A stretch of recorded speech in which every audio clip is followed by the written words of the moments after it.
Hey YouTube, it's OldPrime13, and here we have another then versus now. This time we are going to be looking at the War for Cybertron Megatron. In this particular case, it's actually a bit backwards compared to the last couple of videos I've done, where either the newest toy is better in most ways, or they have very different they were very different compared to what they were trying to do, and products of their time. In this case, TLDR, the original's better. The original is just better. The only thing that this Megatron does that this one can't do is hold things. That's the only improvement here, because this guy doesn't have hands that can grip. His hands are molded into a certain position and they split apart for his tank mode, which, by the way, he can have treads or do the hover thing. He can do both. His legs are more uniform. He doesn't have the treads just hanging out on the side. He has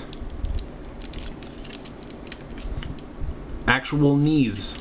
He has knees.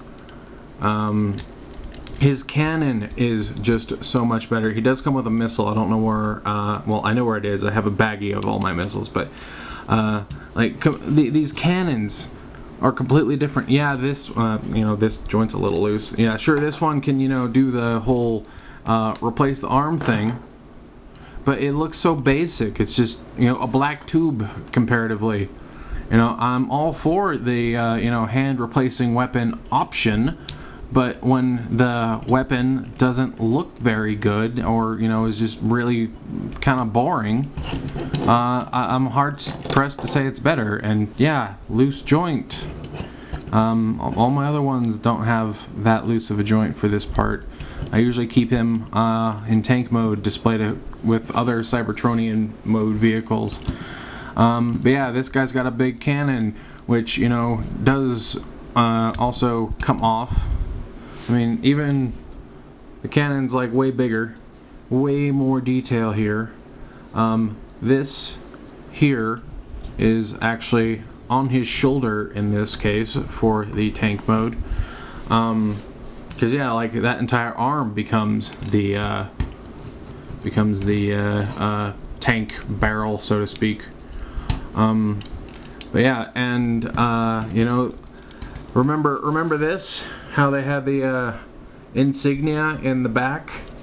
Well, he doesn't have that because he has faux parts, which I get that this is probably more accurate. I mean, I haven't looked at the game model in a little while, because this, you can see that they both have that on the shoulder, and this is got my hair in my mouth again. This is probably more in scale, and I'm not necessarily against that, but like these details are just completely different. I kind of wish they would re-release this with new paint job and call it a day, because this is the better figure. I do like all the Gamer Edition figures to some extent, but I can't deny that this original Megatron is just vastly superior. He looks better, he feels better, he transforms better, he's got more gimmicks despite being I think like 10 something years old. I don't remember exactly how long ago those games came out. I know it wasn't yesterday. And his arm doesn't fall off. So yeah, this is one of the times where the original reigns supreme. If you can find this guy on the aftermarket, I mean, good luck. He's going to be expensive as heck, but get this one. If you can get this one, get this one. Like, he's just the better one. He's the better version. Just hands down, he's the better version. He even has like ankle tilt and stuff, which I don't know how common that was back then, because I have not that many figures from way back. But just yeah, he's overall just the better figure. So yeah, if you have to, I mean, obviously this guy is available in stores now, and this guy's been discontinued for some time. But if by chance you find this one, or are willing to pay the crazy aftermarket prices, this is the better one. It's this one's better. So yeah, this is one of those times where Hasbro and Takara have not improved over the years. They've actually gotten worse. And this isn't even like an inflation thing. This is literally a design thing, because this is a deluxe and this is a Voyager. And honestly, when I first saw this one, like the pictures, I didn't realize it was an entirely different mold because I wasn't looking at it that closely. I just thought they gave this guy a different paint job and a mace.